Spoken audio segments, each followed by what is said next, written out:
네, 우리 찬송가 304장 찬양하고 오늘 수요 성경 공부 레위기 시작하도록 하겠습니다.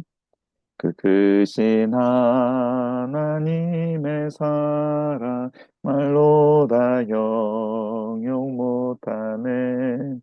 저 높고 높은 별을 넘어 이 낮고 낮은 땅 위에 죄범한 영혼 구하려 그 아들 보내사 화목 제물 삼으시고 죄 용서하셨네.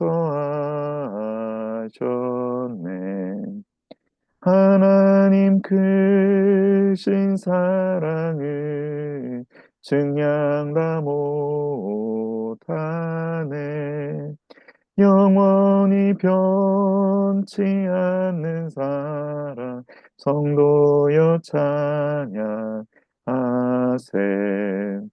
괴로운 시절 지나가고 땅 위에 영화 쇠할 때 주 믿지 않던 영혼들은 큰 소리 외쳐 울어도 주 믿는 성도들에게 큰 사랑 베푸사 우리의 죄 사했으니 그네 잊을까.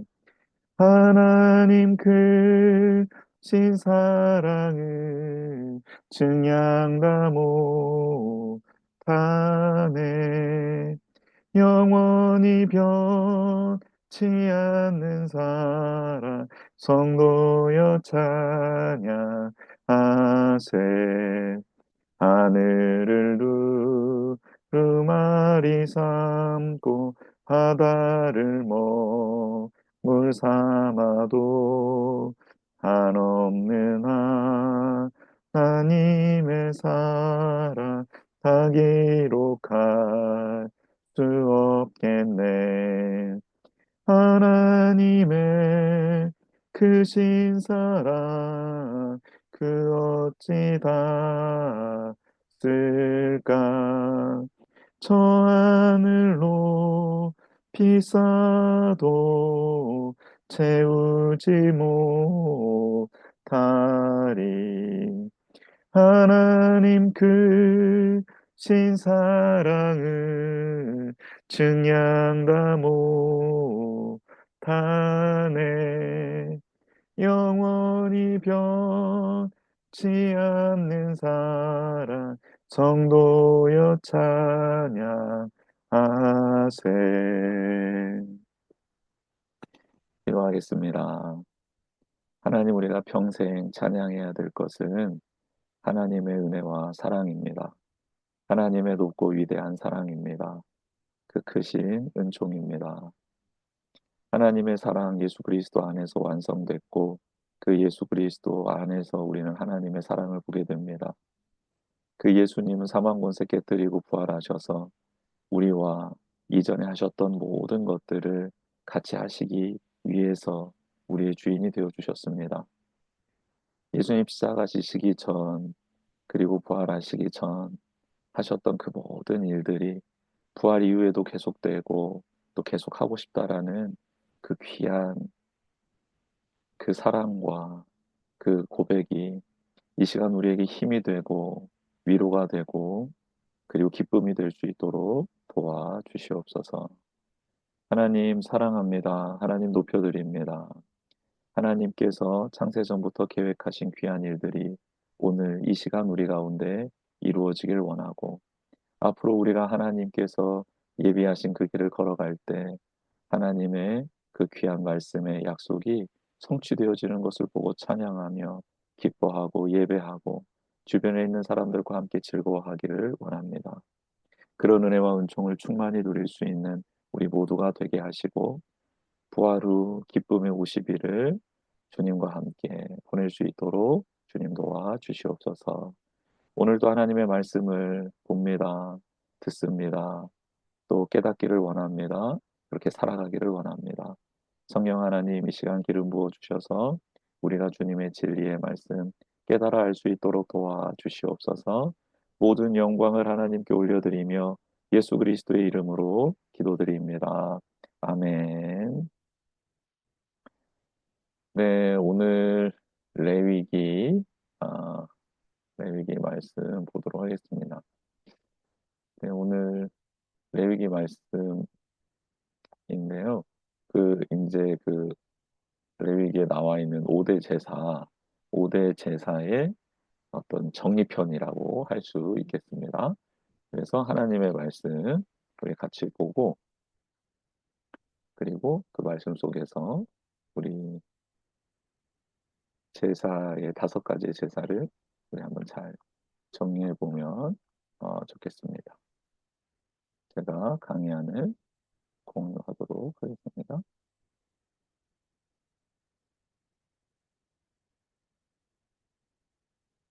네, 오늘 레위기 6장 8절에서부터 7장 38절 말씀인데요. 번제, 소제, 화목제, 속죄제, 속건제를 우리가 이렇게 순서대로 배웠지 않습니까? 근데 그걸 배울 때마다 우리가 중간중간 6장 8절에서부터 7장 38절까지를 계속해서 봐왔었습니다. 그래서 그 내용들인데 오늘 내용이 좀 이렇게 뭐랄까 반복되는 것들이어서 너무 음, 똑같은 말씀들을 또 한 번 더 읽기가 그래서요. 제가 한번 발췌해서 읽고 그리고 난 다음에 우리 성경 공부를 좀 들어가는 걸로 그렇게 하도록 하겠습니다. 그러면 제가 7장 22절부터 27절까지 먼저 읽겠습니다. 여호와께서 모세에게 말씀하여 이르시되 이스라엘 자손에게 말하여 이르라 너희는 소나 양이나 염소의 기름을 먹지 말 것이요 스스로 죽은 것의 기름이나 짐승에게 찢긴 것의 기름은 다른 데는 쓰려니와 결단코 먹지는 말지니라 사람이 여호와께 화제로 드리는 제물의 기름을 먹으면 그 먹는 자는 자기 백성 중에서 끊어지리라. 너희가 사는 모든 곳에서 새나 짐승의 피나 무슨 피든지 먹지 말라. 무슨 피든지 먹는 사람이 있으면 그 사람은 다 자기 백성 중에서 끊어지리라. 어, 이제 우리 제사를 드릴 때 하나님께 드리는 가축들이 있잖아요. 제물로 드리는 가축들. 근데 하나님께 드리는 그 가축들의 기름도 먹는 데에다 쓰지 말고 다른 용도로는 쓰지만 스스로 죽은 것의 기름이나 짐승에게 찢긴 것의 기름은 다른 데 쓰지만 살아서 잡는 기름 그리고 살아서 잡은 짐승에게서 나온 피는 절대 하나님께서 먹지 말라고 하십니다.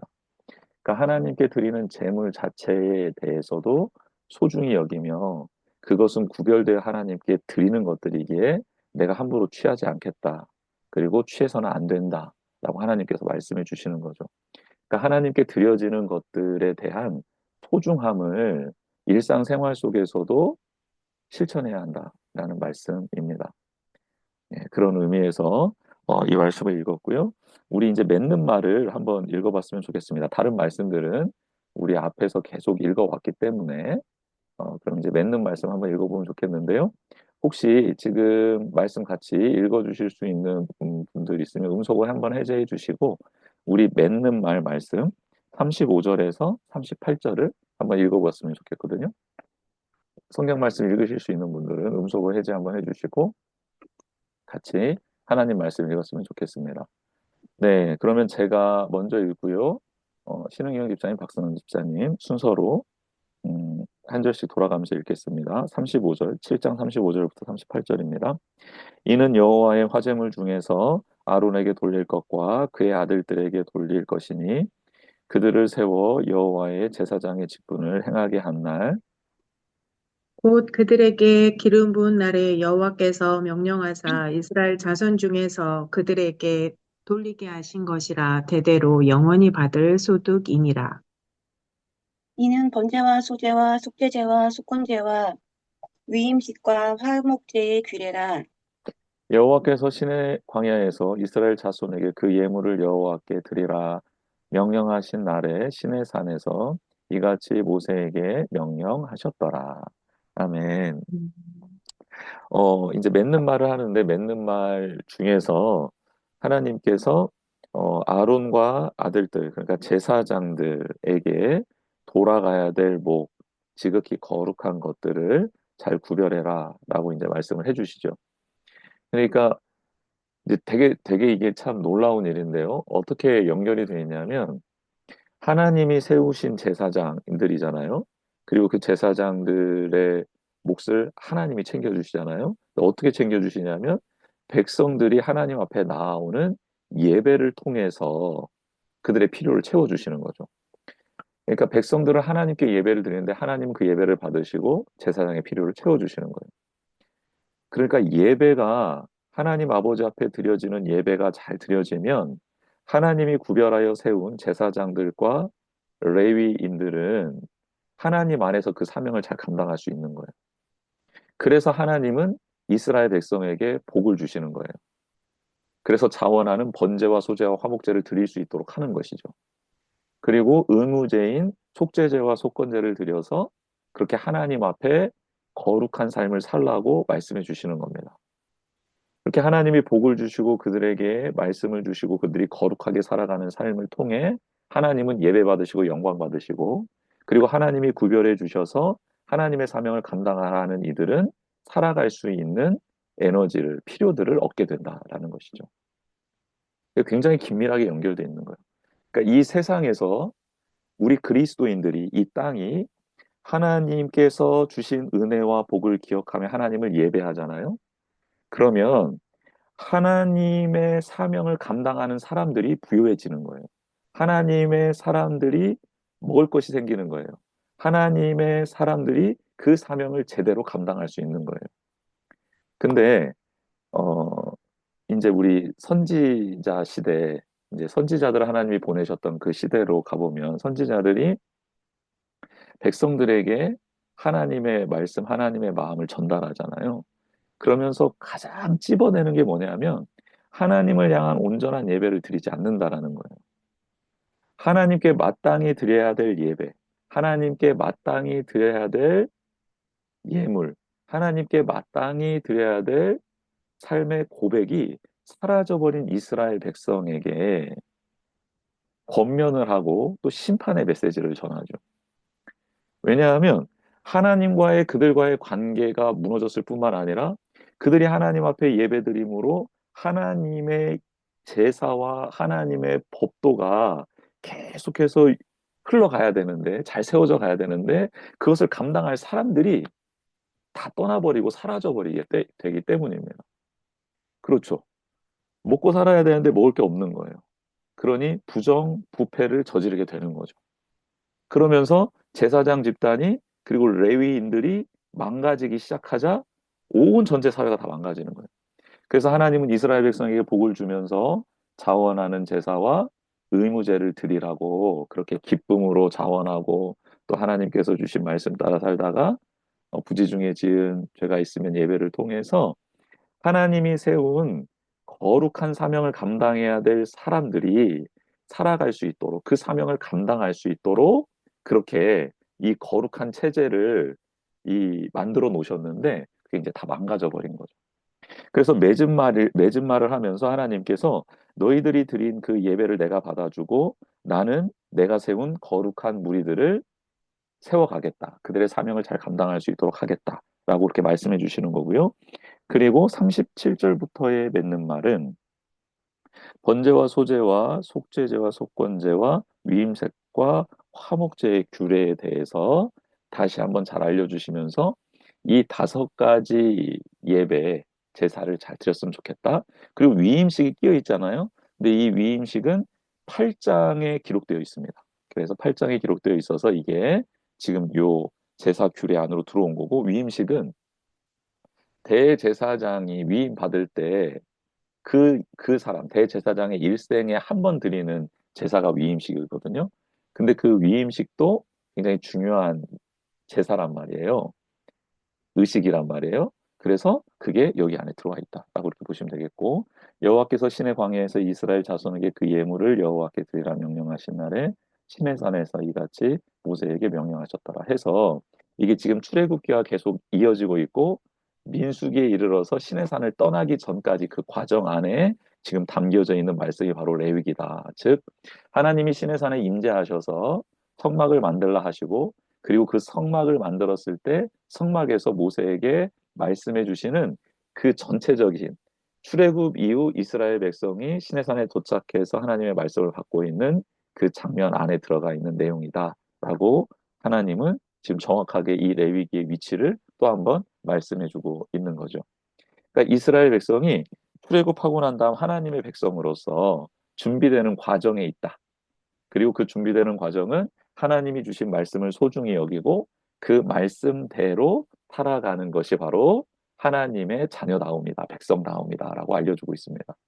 곧 그게 거룩함이다 또한 말씀해 주시고, 열방의 너희들이 제사장의 국가가 될 건데, 그리고 너희들을 통해서 열방이 나의 영광을 보게 되고 나의 사랑을 깨닫게 되고 나의 능력을 체험하게 될 텐데, 그 귀한 통로가 바로 내가 준 말씀에 순종하는 것이고, 그리고 내가 너희들에게 예배하라 한 이 모든 것들을 잘 그 의미를 살려 지켜나가는 것이다 라고 말씀해 주고 있는 것이죠. 우리가 예수 그리스도를 믿음으로 말미암아 하나님의 자녀가 되었잖아요. 하나님의 자녀가 되었다라는 표징은 우리가 말씀을 읽을 수 있다라는 겁니다. 그리고 우리가 공동체, 교회가 공동체잖아요. 우리가 교회라는 이름으로 이 공동체로서 하나님께 예배를 드리고 있다. 이게 거룩한 표징입니다. 우리가 예수 그리스도를 믿는다라는 거룩한 표정이 바로 하나님의 말씀을 읽고 묵상하고 그렇게 살아가기 위해서 기도하며 하나님의 은혜를 구하고, 그리고 그 말씀대로의 삶의 흔적들이 만들어지는 것. 그리고 때마다 시마다 하나님 앞에 나와 함께 예배드리고 찬양하고 고백하고, 그리고 같이 그 말씀 안에서 교제를 나누는 것. 즉 하나님과의 관계와 우리 주변에 있는 동료들과 이웃들과의 관계를 하나님의 말씀의 원리 따라 잘 하고 있는 것. 이게 바로 내가 하나님의 자녀된 표징이라는 것. 그러니까 예수 그리스도를 믿음으로 성령님이 우리 안에 오셔서 하시는 일들이 바로 하나님의 말씀을 읽고 묵상하고 따를 수 있도록, 그리고 그 하나님을 온전히 예배하고 그 예배함으로 이웃과의 화평한 관계를 유지하며 나아가는 것, 하나님의 나라를 세워가는 것, 이게 바로 표징이다라고 이렇게 알려주고 있는 것입니다. 그러면 이렇게 이제 우리가 번제부터 속건제까지 이렇게 살펴봤는데, 그때 읽지 않았고 한 번 더 체크해야 될 내용들을 먼저 체크했고요. 이제는 교재로 돌아가서 교재 안의 내용을 가지고 함께 우리 정리를 한번 쭉 해보도록 하겠습니다. 네, 우리 내용을 살펴보겠습니다. 레위기가 전하고 싶은 메시지가 도대체 뭘까? 레위기는 왜 쓰여진 걸까? 라는 거죠. 단순히 제사 규례를 설명해 주기 위한 책이 아니에요. 레위기는. 이거 그 레위기 서론 때도 한번 말씀드렸는데, 단순히 제사 규례에 관련된 내용이 아니라, 그러면 너무 단순해요. 너무 축약돼 있어요. 더 자세하게, 더 세부적으로 기록되어 있어야 되는데 그렇지 않고 굉장히 단편적으로 기록되어 있단 말이에요. 요 내용 가지고 제사를 드려라 하면 못 드립니다. 워낙 압축되어 있기 때문에, 순서들이 축약되어 있기 때문에 이대로는요 그렇게 제사를 못 드려요. 더 자세하게 나와 있어야 돼요.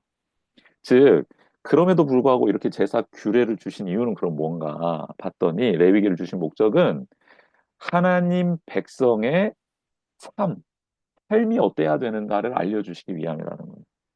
그러니까 레위기가 기록된 목적은 하나님께 선택된 백성으로서 어떻게 살아가야 되느냐를 알려주신 거지.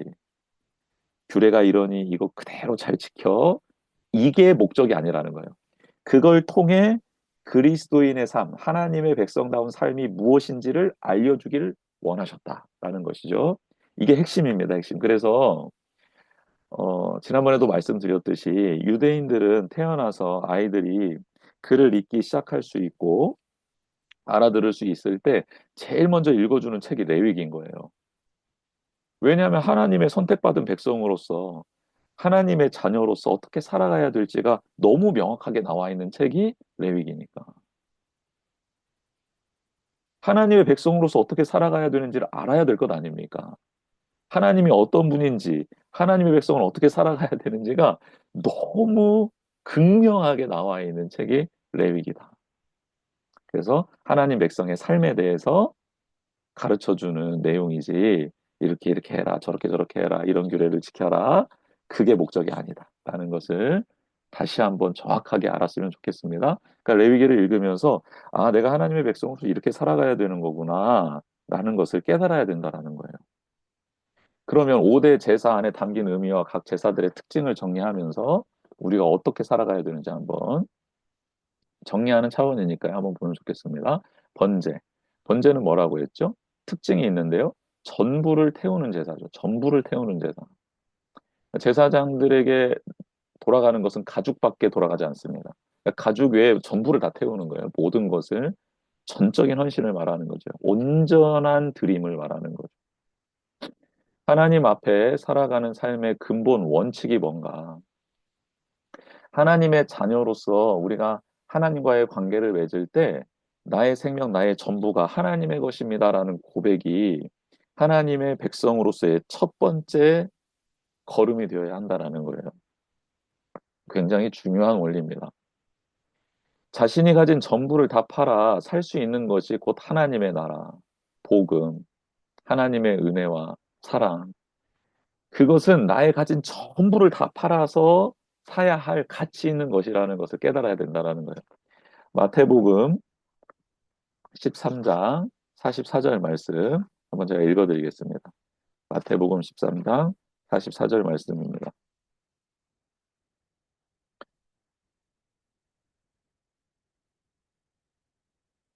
13장 44절 말씀.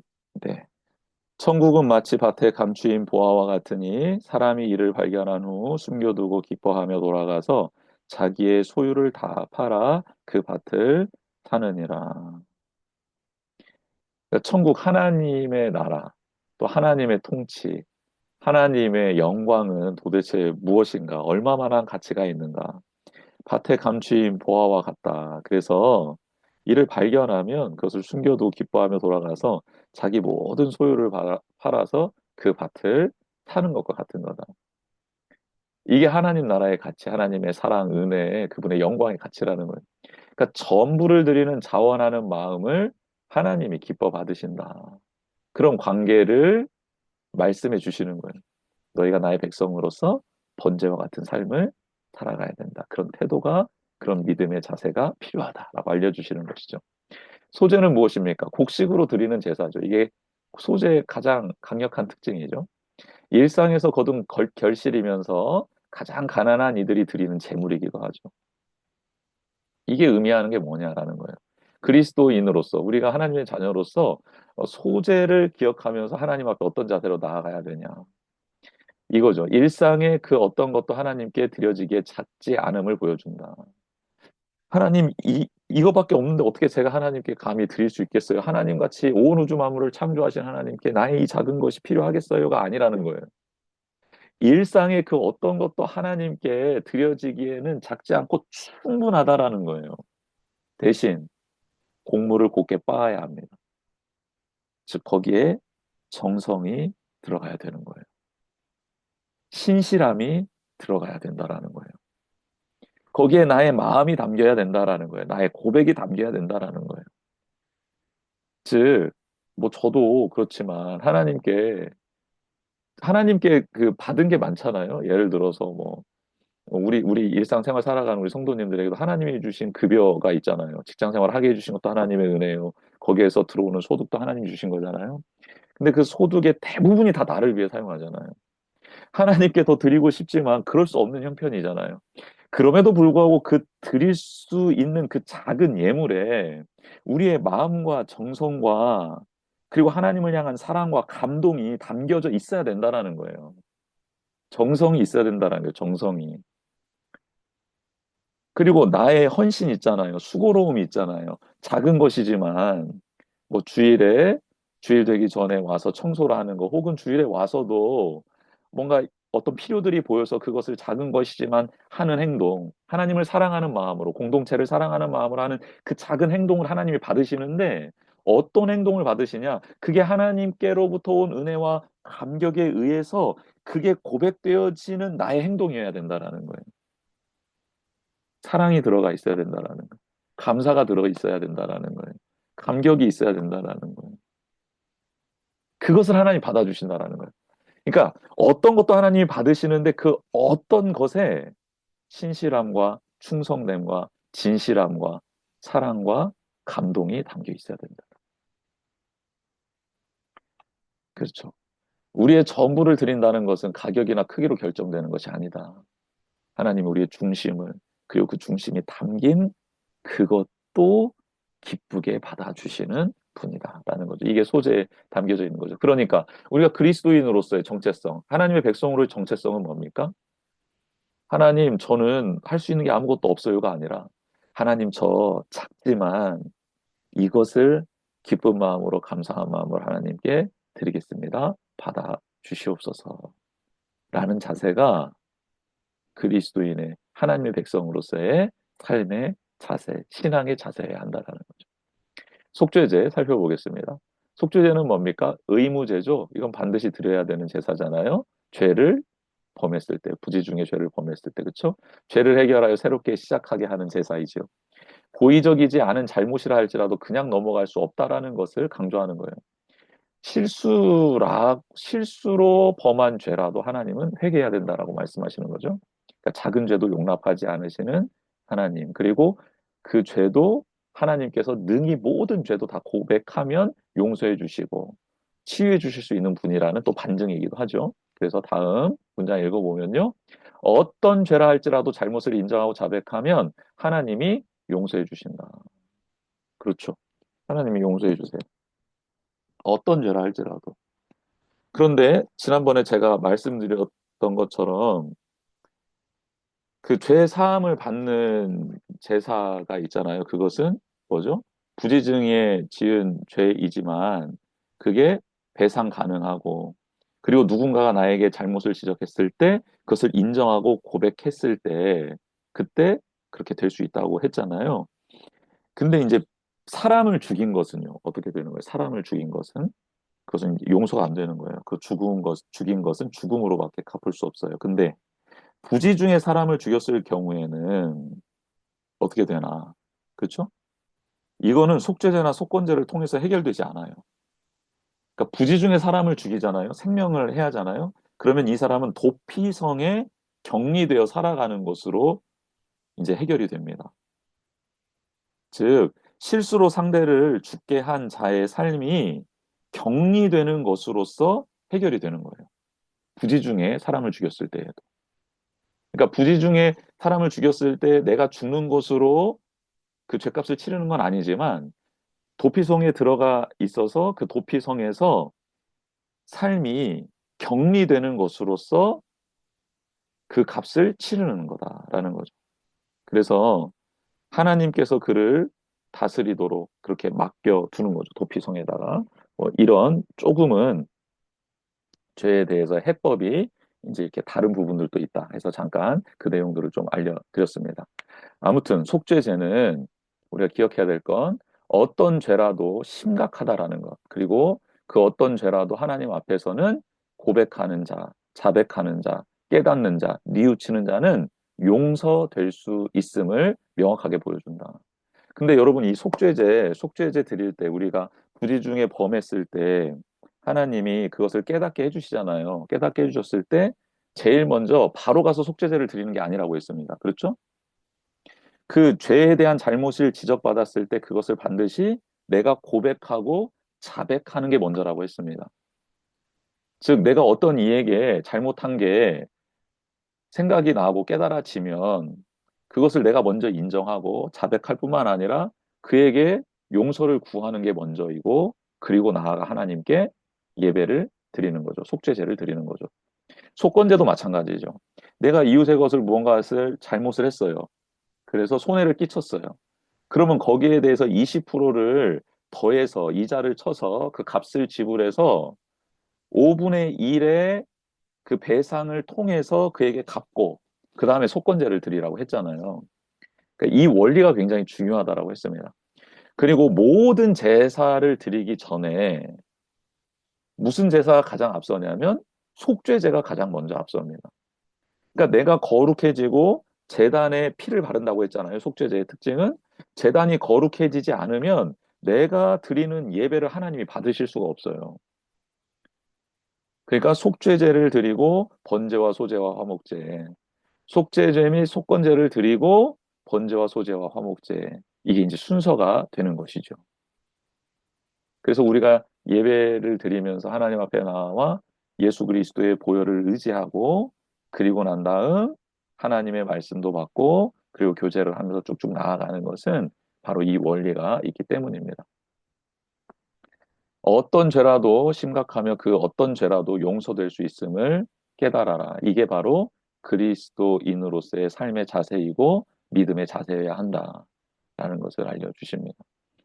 그러니까 어떤 죄를 지었을 때 그게 깨달아지면 그것을 고백하고 자백하고 그 대상자에게 혹은 그 누군가에게 그것을 고백을 하고 용서를 구하고 또 배상도 하고 난 다음 와서 하나님 앞에 회개하며 뉘우치며 그 은혜를 구할 때 죄 사함을 받게 된다. 어, 그러니까 이제 우리가 나아가야 될 삶의 자세가 이렇다라는 것을 잘 기억하면 좋겠습니다. 화목제와 속건제가 있습니다. 이 화목제와 속건제는 왜 같이 썼냐면 이웃과 관련된 제사이기 때문이에요. 화목제는 자원제고 속건제는 의무제죠. 근데 화목제는 무엇입니까? 하나님께서 주신 감사와 기쁨이 나만의 것이 아니라 함께 살아가는 가난한 이웃과 나눠야 할 것이다라는 것을 알려주시죠. 그러니까 화목제를 통해 하나님 그리스도인의 삶이 어떠해야 되나? 이웃과 더불어 감사와 기쁨을 나누는 삶을 살아야 한다라는 것이죠. 속건제는요. 내가 이웃에게 끼친 피해에 대해 결코 가벼이 여기지 말 것을 경고하는 내용이죠. 그러니까 우리가 그리스도인으로서 이 땅을 살아가는데 이웃에게 끼친 피해 그거 결단코 가벼운 문제 아니니까 그것을 신중하고 그리고 무게 있게 잘 다루고 그리고 용서를 구하고 배상을 하면서 살아가라라고 알려주시는 것이죠. 그리스도인의 삶이 어떠해야 되는지 정확하게 알려주는 내용입니다. 즉 정리를 하면 이웃을 돌보지 않는 감사, 이웃에게 끼친 손해를 돌보지 않으면 하나님께 드린 예물, 그 예물은 합당하지 않다. 그 예배는 하나님이 기뻐 받으시지 않는다라는 거예요. 그러니까 이웃과의 관계가 우리가 하나님 앞에 나아가는데 또 너무 귀한 어떤 자리이다라는 것을 기억하라라는 것이죠. 그러니까 하나님과의 관계뿐만 아니라 이웃과의 관계, 세상과의 관계도 하나님은 어떻게 그리스도인으로서 감당하며 살아가야 할지를 알려주고 계신다라는 사실입니다. 그래서 종합적으로 한번 정리를 해보겠습니다. 한번 같이 읽어보겠습니다. 시작. 5대 제사는 하나님 앞에 살아가는 성도의 삶을 단적으로 보여줍니다. 그 어떤 자라도 하나님께 나아갈 수 있으며 그 누구라도 자신의 전부를 드리며 나아갈 수 있다. 사소한 죄라고 가벼이 여기지 말고 심각한 죄라도 절망하지 않으며 언제든 양심의 가책을 느끼고 돌아서야 한다.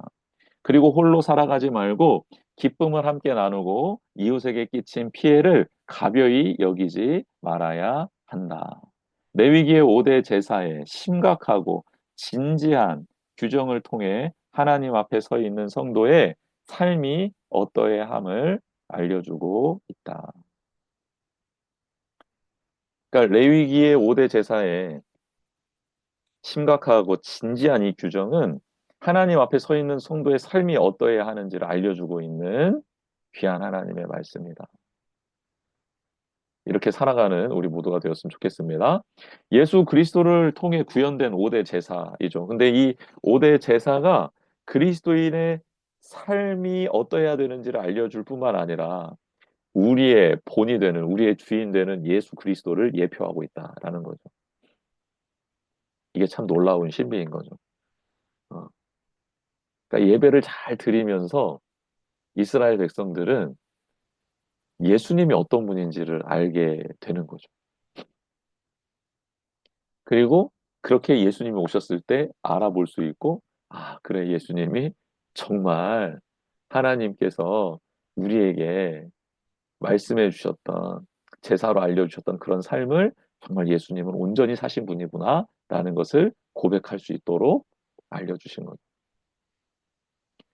그러니까 하나님은 이미 이스라엘 백성 출애굽시켜서 말씀 주실 때부터 그 안에 우리에게 오실 온전한 구원자 되신 메시아의 모습을, 그분의 삶을 담아 두셨다라는 거예요. 정말 멋지신 분이시죠. 정말 완전하신 분이시죠. 자, 그러면 예수 그리스도를 통해서 구현된 5대 제사의 내용 한번 살펴보겠습니다. 예수 그리스도는 자신의 삶 전부를 번제와 소제로 드리셨죠. 그렇죠. 하나님, 저의 삶은 하나님의 것입니다. 라고 온전히 자신의 모든 것을 내어드렸죠. 그리고 충성되게 온전하게 정성을 다해 하나님을 따라가셨죠. 그리고 번제와 소제로 그 삶을 전부를 드리신 거죠. 죄의 대가가 얼마나 심각한지 그 어떤 죄인이라도 용서받을 수 있음을 보여주셨죠. 그렇죠. 속죄 제물이 되어주셨습니다. 속죄 제물. 죄가 얼마나 심각한지를 보여주셨고, 그리고 그 어떤 죄인이라도 그 예수 그리스도의 보혈, 그 생명 안에서 치유될 수 있음을, 용서받을 수 있음을 보여주셨죠. 십자가에서의 온전한 내어주심입니다. 또 예수 그리스도는 우리가 치러야 할 죄값, 죄값이 있잖아요. 하나님의 것을 우리는 너무너무 망치며 살고 있지 않았습니까? 그러니까 그 값을 치러야 되는 건 아닙니까? 근데 그 값을 우리가 물을 수가 없어요. 그래서 그 죄값을 대신 치르신 속건 제물로서 예수 그리스도가 사명을 감당하신 거죠. 이사야 53장 10절 말씀 한번 찾아보도록 하겠습니다. 이사야 53장 10절 말씀 제가 읽어드리겠습니다. 여호와께서 그에게 상함을 받게 하시기를 원하사 질보를 당하게 하셨은즉 그의 영혼을 속건 제물로 드리기에 이르면 그가 씨를 보게 되며 그의 날은 길 것이요 또 그의 손으로 여호와께서 기뻐하시는 뜻을 성취하리로다. 아멘. 속건 제물로 드리셨다. 값을 치르셨다. 배상하셨다. 우리를 속량하셨다. 이런 것이죠. 그렇죠? 그리고 예수 그리스도는 자신의 몸을 양식으로 내어 주시어 사람들이 함께 나누며 기뻐하도록 친히 화목 제물이 되어 주셨습니다. 예수님 안에서 하나님과 즐거워할 수 있고 예수님 안에서 우리는 서로 다른 사람들과 함께 기뻐하며 즐거워하며 예배드릴 수 있게 되었죠. 바로 예수님이 화목 제물이 되어 주신 것입니다. 이처럼 예수 그리스도 안에서 이 5대 제사는 다 실행이 됐어요. 구체화되고 완성이 됐습니다. 정리를 해보면 레위기에 나오는 5대 제사는 이 땅에 오실 예수 그리스도의 삶과 사역을 단적으로 표현했다고 볼 수 있습니다. 레위기는 하나님 나라의 복음의 본질적 가치를 전하는 책이죠. 그러니까 예수 그리스도가 레위기 안에 담겨져 있다라는 겁니다.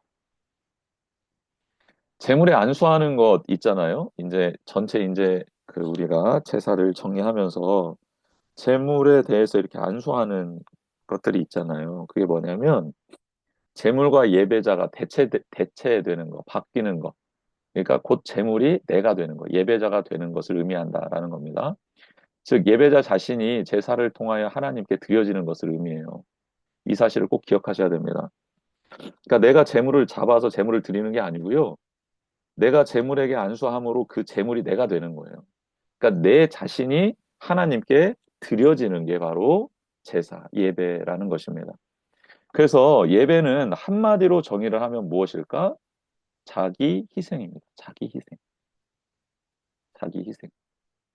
그러면 자기 희생의 본질이 뭘까? 자기 희생이 뭐죠? 라고 질문할 수 있잖아요. 자기 희생이 예배라고 하면, 그래서 예배의 본질이 자기 희생이라고 하면 자기 희생은 뭘까? 구체적으로 미가서 한번 살펴볼까요? 미가서 한번 펴보겠습니다. 미가서 6장 6절에서 8절입니다. 미가서 6장 6절에서 8절입니다. 우리 폈으면 우리 음소거는 돼 있지만 그냥 음소거 되어 있는 상태에서 있는 자리에서 큰 소리로 한번 읽어보겠습니다. 우리 미가서 6장 6절에서 8절입니다. 시작. 내가 무엇을 가지고 여호와 앞에 나아가며 높으신 하나님께 경배할까? 내가 번제물로 1년 된 송아지를 가지고 그 앞에 나아갈까? 여호와께서 천천의 순양이나 만만의 강물 같은 기름을 기뻐하실까? 내 허물을 위하여 내 맏아들을 내 영혼의 죄로 말미암아 내 몸에 열매를 드릴까? 사람아 주께서 선한 것이 무엇임을 내게 보이셨나니 여호와께서 내게 구하시는 것은 오직 정의를 행하며 인자를 사랑하며 겸손하게 내 하나님과 함께 행하는 것이 아니냐. 아멘. 하나님께서는 예배를 받기를 원하시는데 어떤 예배를 받기를 원하시나?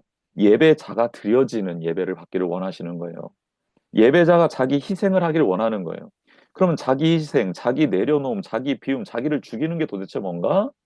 하나님이 말씀하신 정의를 행하고 그리고 인자를 사랑하고 그리고 하나님과 겸손한 동행을 하는 것을 하나님은 예배자로서의 우리의 자기 희생이라고 보고 그것을 예배를 통해 하나님이 받으신다라는 거예요. 우리의 삶을 그렇게 받아주신다라는 거예요. 즉 제사를 하나님의 은혜를 얻는 수단으로 사용하는 것은 제사의 근본 정신을 망각한 태도예요. 제사를 드리지 않아도요, 하나님은 우리에게 은혜와 사랑을 베풀어 주세요. 여러분, 악인과 의인에게 하나님은 햇볕을 주시고 공기를 주시고 비를 내려 주시잖아요. 그러니까 하나님의 은혜는 값없이 우리에게 계속 내려오는 거예요. 그러니까 제사를 통해서 예배를 통해서 하나님의 은혜를 받는다라는 건 아니에요. 이미 하나님의 은혜는 우리에게 주어져 있는 거예요. 그러니까 은혜를 받기 위한 수단으로서의 제사, 예배가 아니라 은혜를 받은 자가 하나님을 사랑하는 마음으로 살아가며 감동과 자원하는 마음으로 나와 하나님을 경배하는 것이 예배라는 거예요. 다시요. 예배를 통해서 예배를 수단 삼아 내가 원하는 것을 얻는 게 아니라 이미 내가 원하는 것을 하나님이 주시고 그 주신 은혜와 사랑에 감격해서 그렇게 하나님의 정의와 하나님의 공의를 행하고 하나님을 사랑하고 또 하나님과 더불어 동행하는 것을 나의 유일한 낙으로 여기며 살던 우리가 하나님 너무 감사합니다. 또 하나님 제가 이런 잘못을 했습니다. 자원하는 것으로 또 의무적으로 하나님 앞에 나와 예배를 드리는 것 이런 예배를 하나님이 받으시고 그것을 하나님이 예배를 드리는 것이라라고 말씀하신다라는 거예요.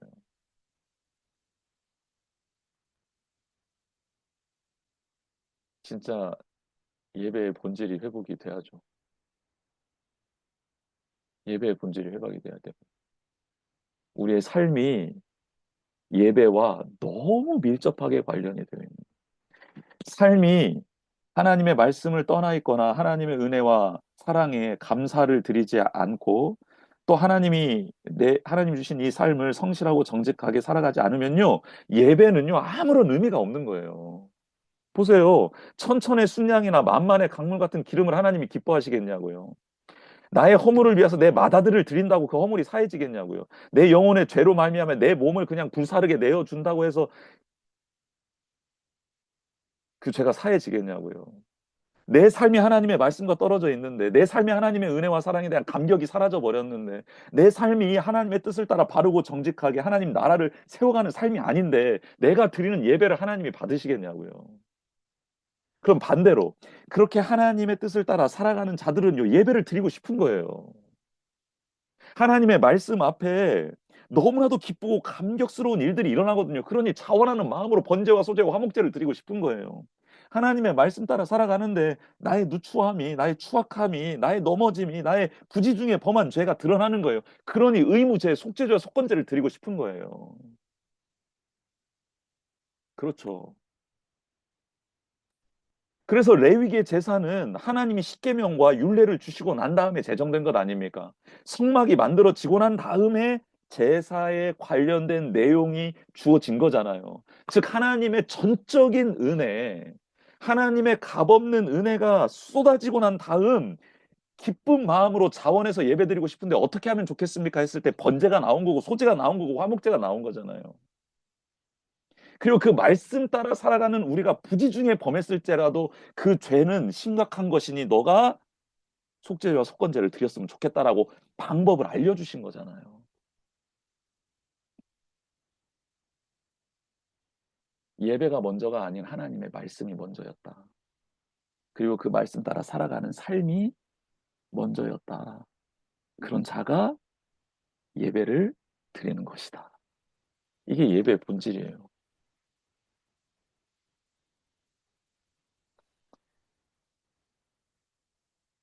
제사를 하나님의 은혜를 얻는 수단으로 사용하는 것은 제사의 근본 정식을 망각한 태도입니다. 망각한 태도.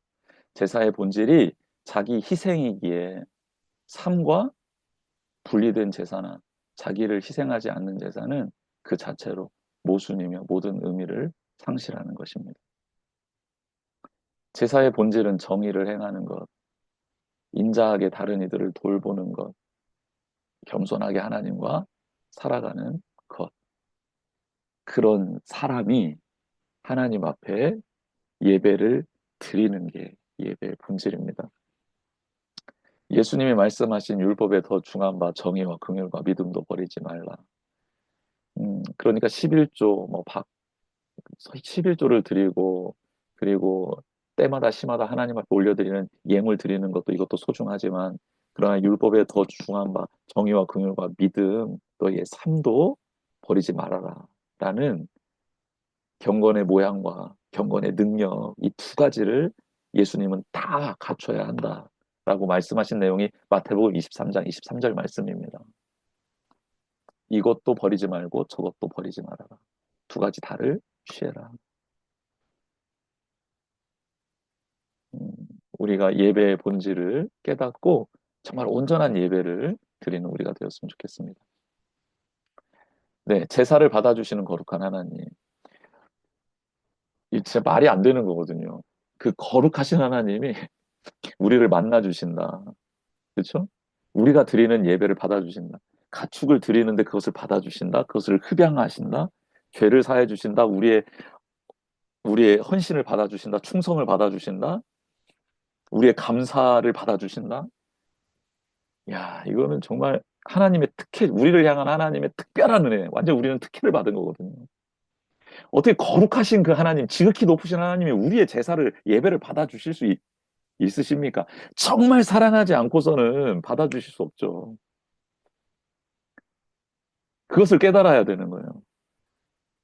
한번 생각해 보세요. 온 우주 만물을 창조하시고 완전한 선이신 분이 내가 찬양한다고 그것을 막 기뻐하시고 예배 드린다고 그걸 막 받아주시고 진짜 우리를 사랑하시고 진짜 우리를 정말 기뻐하기로 작정하지 않고서는 그 거룩하신 하나님 우리의 예배를 받을 이유가 없죠. 없잖아요. 근데 이 제사를 통해서 우리는 무엇을 깨닫냐면 아 정말 하나님은 우리를 사랑하시는구나. 정말 하나님은 우리를 귀히 여기시는구나. 정말 하나님은 우리를 통해 하나님의 나라를 세워가기를 원하시는구나. 정말 하나님은 하나님의 나라를 우리에게 유업으로 주시기를 원하시는구나. 정말 하나님 우리를 통해 열방이 복받기를 원하시는구나를 깨닫는 것이죠. 정말 비천하고 아무것도 아닌 나를 통해 하나님은 무언가를 하나님의 거룩한 뜻을 말씀을 이루기를 원하시는구나 라는 것을 깨닫는 거예요. 깨닫는 거예요.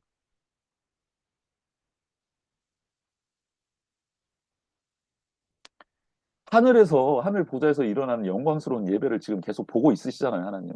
근데 이 땅에서 정말 온전한 마음도 아니야. 그냥 바빠 죽겠는데 이렇게 와가지고 일주일 내내 이상하게 막 지내다가 와가지고 하나님 저 잘못했습니다. 하나님 용서해 주세요.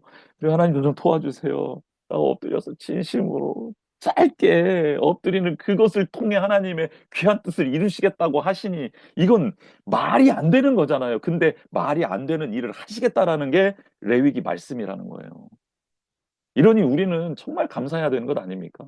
감격해야 되는 것 아닙니까? 기도할 수 있게 해주신 게 너무 감사한 거고 예배 드릴 수 있게 해주신 게 너무 감사한 거 아니에요? 나에게 이런 삶을 살아갈 수 있도록 이 여건을 만들어 주신 게 너무 감격스러운 거 아니에요? 하나님의 말씀을 실천해 볼 수 있는 나의 삶, 하나님께 감사할 수 있는 나의 삶, 하나님께 영광 올려드릴 수 있는 나의 삶이 주어져 있다는 게 얼마나 감사한 거예요. 그런데 그냥 왜 나는 이 모양 이 꼴이냐고 또 원망하고 불평하고 그렇게 살아가서는 안 되는데 자꾸 그렇다라는 거죠. 저도 그렇고요. 저도 진짜 이런 하나님이 원하시는 예배자가 되었으면 저도 좋겠어요. 하나님 정말 저도 좀 도와주십시오. 저도 그런 고백이 나옵니다. 자, 그러면 제사는 전적으로 하나님께 나아가기 원하는 이들을 향한 하나님이 제시하신 은혜의 통로잖아요. 너 이렇게 나아와라 라고 알려주신 은혜의 통로잖아요. 그러니까 우리는 예배드림이 너무 소중해야 되는 거예요. 사람들이 가축으로 드린 제사에 하나님께서 함께 임재하신다는 것은 놀라운 일, 지극히 인간적인 상황 가운데 제사를 드리지만 여호와께서는 임재해 주세요. 천상의 예배에 못지않다라고 받아주신다라는 거. 아, 정말 눈물이 나죠, 눈물이 나.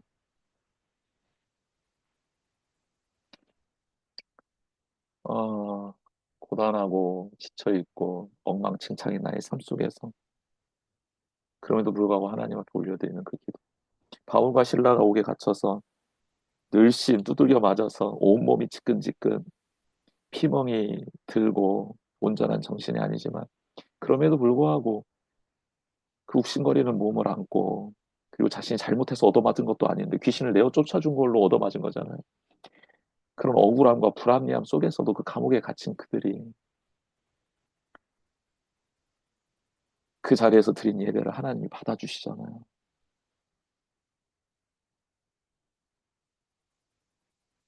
옥에서 드리는 기도, 길에서 드리는 기도, 광야에서 드리는 예배, 나의 집에서, 나의 직장에서 또 함께 공동체로 모여서 우리가 드리는 그 예배를 하나님께서 천상에서 드려지는 예배처럼 받아주신다라는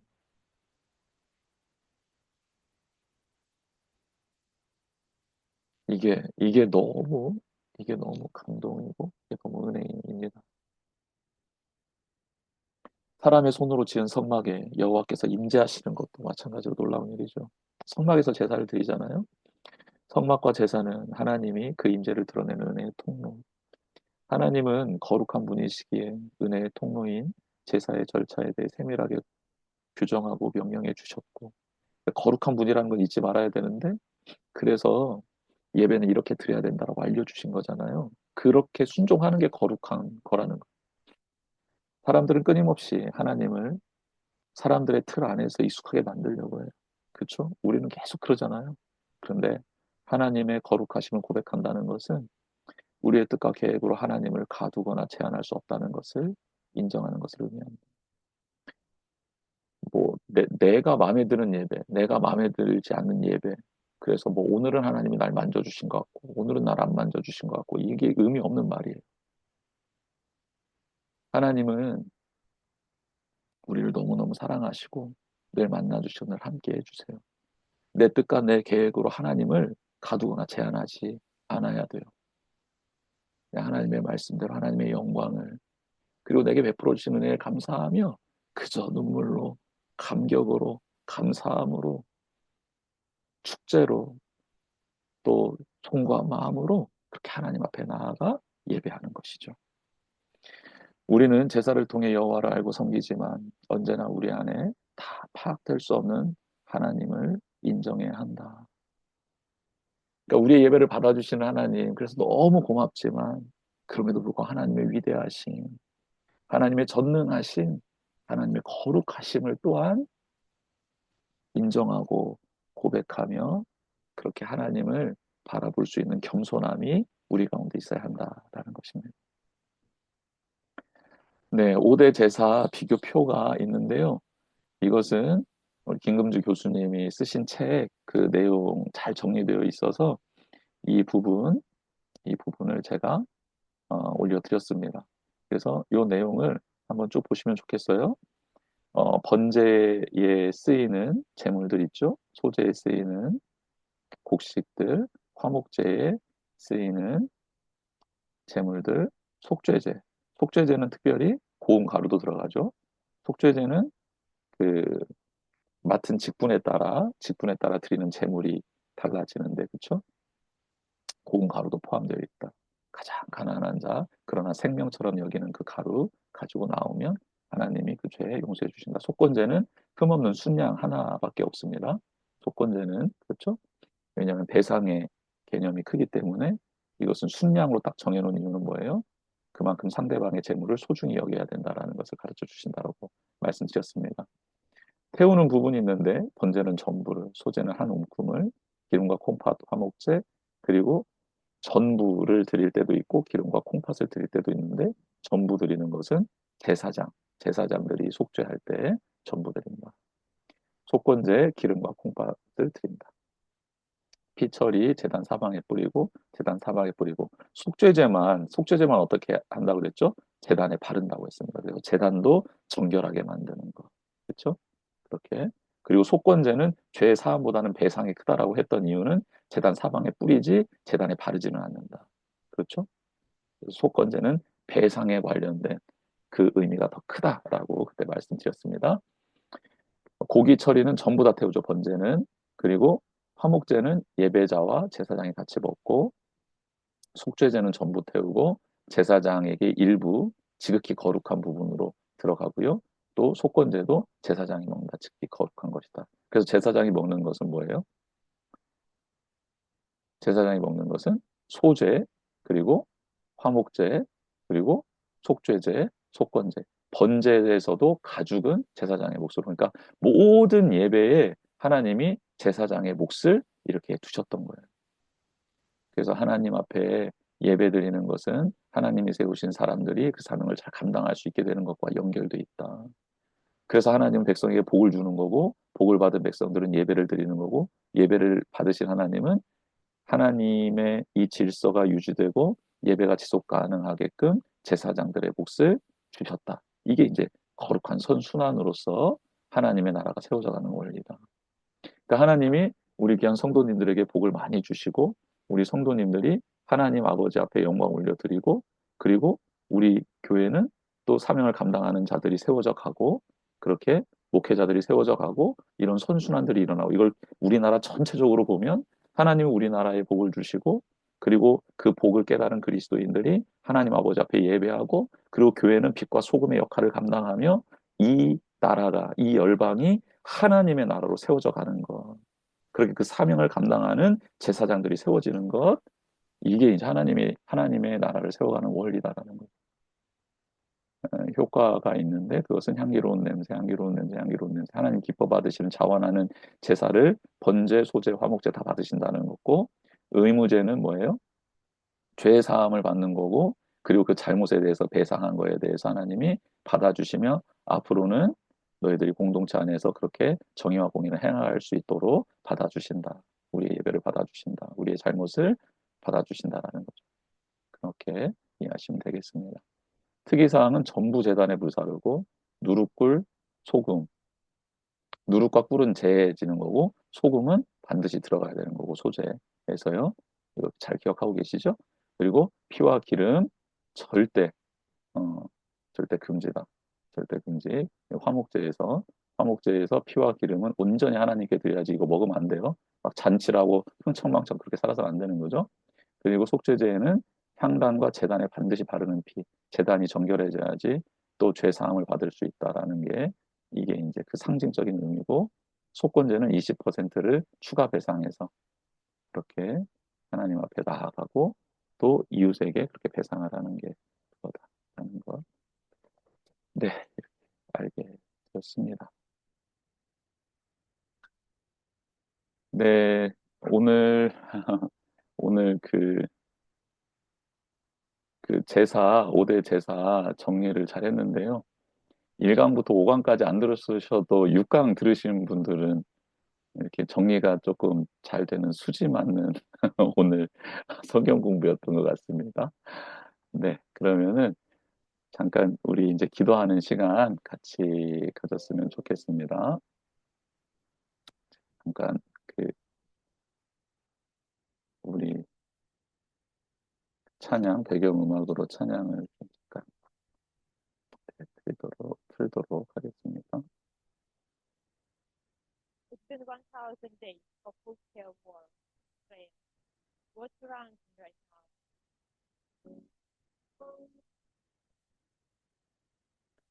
네, 이 시간 우리 같이 기도하는 시간 갖겠습니다. 오늘 주신 말씀 기억하면서 우리 같이 하겠습니다. 레위기 제사 규례는 그 규례를 알려주는 게 목적이 아니라 그걸 통해 하나님 백성의 삶을 알려준다고 했습니다. 어떤 그 누구도 하나님께 나아갈 수 있습니다. 그리고 자신의 전부를 드리며 그렇게 하나님 앞에 고백할 수 있습니다. 그리고 사소한 죄라도 하나님은 가볍게 여기지 말라고 말씀하셨고 어떤 죄라도 절망하지 말고 언제든지 하나님 앞에 나와 고백하고 그렇게 하면 용서해 주신다라는 것. 그리고 홀로 살아가지 말고 기쁨을 함께 나누고 이웃에게 끼친 피해도 가벼이 여기지 말라라는 것 알려주셨습니다. 그리고 예배, 제사는 도대체 무엇인가? 은혜 받기 위해서 드리는 게 아니다. 이미 주신 은혜에 감사하며 감격하며 그 말씀대로 그 뜻대로 살아가는 우리가 감사해서 기뻐서 충성하고 싶어서 다 드리고 싶어서 함께 나누고 싶어서 나오는 거고 그리고 불의 중에 깨달은 죄를 하나님 앞에 고백하기 위해서 나와 하나님 앞에 나의 전부를 내어드리는 자기 희생이 담겨있는 게 바로 예배다라는 것을 깨닫게 되었습니다.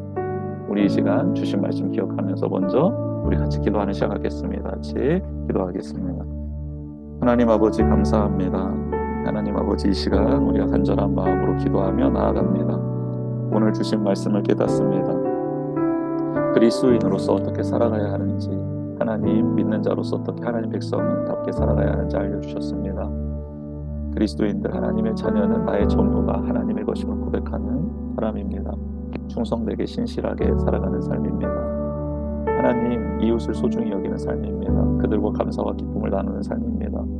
또 이웃의 것을 해하였다면 손해를 입혔다면 그것을 갚아가며 그것도 이자를 쳐서 갚아가며 그 이웃을 소중히 여기며 그들의 것을 소중히 여기며 나아가는 것이 바로 그리스도인의 삶입니다. 또한 죄를 범하였을 때에는 그 죄가 불의 중의 죄라도 그것을 아파하며 하나님 아버지 앞에 나와 하나님 제가 하나님 말씀 따라 이렇게 살아가다 불의 중에 이런 죄를 지었습니다. 고백합니다. 용서를 구하며 엎드려 그 작은 죄라도 틈 못하지 않게 그렇게 하나님 앞에 서는 게 바로 하나님 백성의 삶입니다. 하나님 예배는 예배를 통해 예배가 수단이 되어서 내가 원하는 것을 얻고 은혜를 얻고 치유를 얻고가 아니라 이미 나를 치유해 주시고 은혜 베풀어 주시고 살게 해 주시고 채워 주신 그 하나님의 은혜에 감격해서 말씀 따라 살아가 받은 은혜에 감사하여 감격하여 드리는 번제요 소제요 화목제가 되는 게 예배이고 하나님 그렇게 하나님 뜻을 따라가다가 내게 발견된 죄악을 가지고 하나님 앞에 나와 하나님 제가 이것 때문에 너무 아픕니다. 용서해 주십시오. 제가 하나님 더 민감함을 가지고 하나님 동일한 죄를 짓지 않도록 하나님 나에게 은혜를 베풀어 주셔서 새로운 삶을 결단하는 삶을 새로운 피조물로서의 삶을 살게 해주십시오라고 고백하며 나의 모든 것을 내어드리는 게 예배임을 알게 되었습니다. 하나님 그렇게 나의 삶과 예배가 떨어질래야 떨어질 수 없는 자기 희생이 담긴 게 바로 자기 부인이 담긴 게 예배임을 깨달아 알아. 이제는 하나님 내 삶에 베풀어 주신 그 귀한 은혜와 말씀 따라 살아가는 나의 삶이 기쁘고 감격스러워 나아가 예배드리는 예배자가 되게 하여 주시고 그게 너무 기뻐 이웃들을 같이 초대하며 나와 그 영혼들과 함께 예배드리는 우리가 되게 하시고 자신을 쳐서 복종시켜 하나님 더 예수 그리스도를 닮아가는 그런 예배의 자리가 될 수 있도록 주여 도와주시옵소서. 하나님 우리 교회가 그렇게 되기를 원합니다. 하나님께서는 이 땅에 사랑하는 성도들에게 복을 주시는 이유는 그들이 하나님 앞에 나와 예배하기를 원함입니다. 그 예배를 통해 하나님은 사역자들을 세우시며 목회자들을 세우시며 교회를 세우시며 그 교회를 통해 하나님 나라가 세워져 가는 이 선순환의 고리를 만들어 주셨습니다. 그 은혜와 복을 우리 교회가 누리게 하시고 한국 교회가 누리게 하시고 세계에 흩어져 있는 믿음의 동역자들이 누릴 수 있도록 주님 도와주시옵소서. 아멘. 이 시간 한 번 더 기도하십시다. 우리 교회와 가족과 나라를 위해 기도합시다. 하나님, 우리 교회가 우리 성도들이 믿음이 신앙이 성장하는 교회 되게 하시고, 또 예수 그리스도의 사랑, 그 은혜, 하나님 나라 그 복음을 전하는 우리 성도님들 되게 하시고, 그리고 우리가 처한 이 세상, 가정, 직장에 하나님의 나라, 하나님의 다스림 통치를 구현해 나아가는 귀한 교회 될 수 있도록 도와주시옵소서.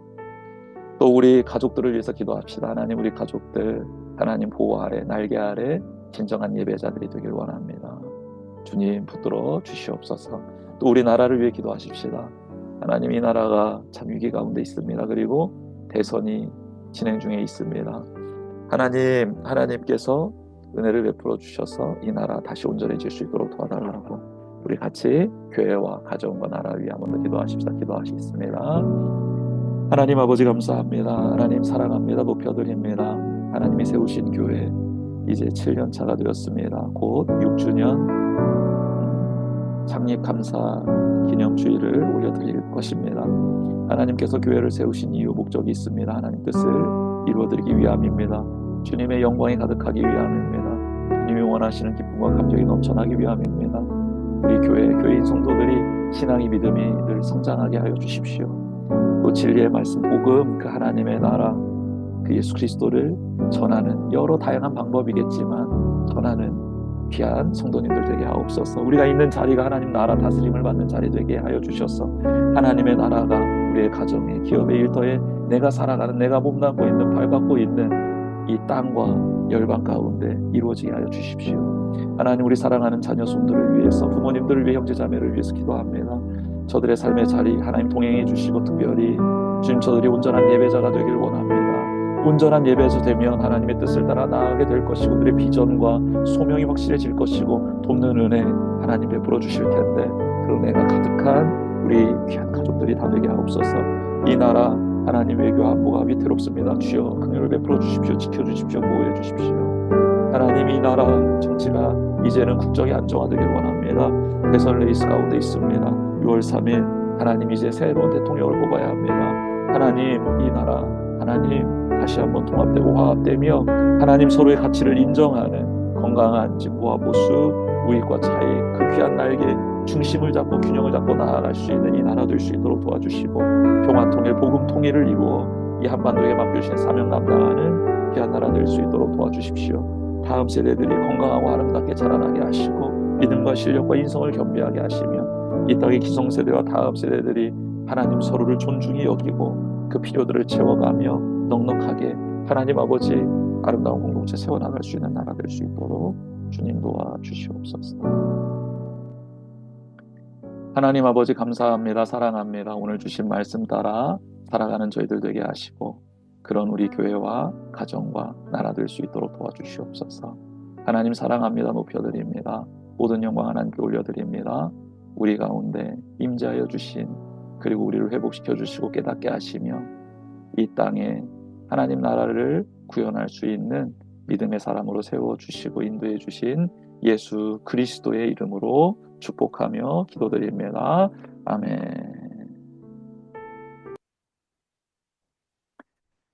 네, 이것으로 수요성경 공부를 마치겠습니다.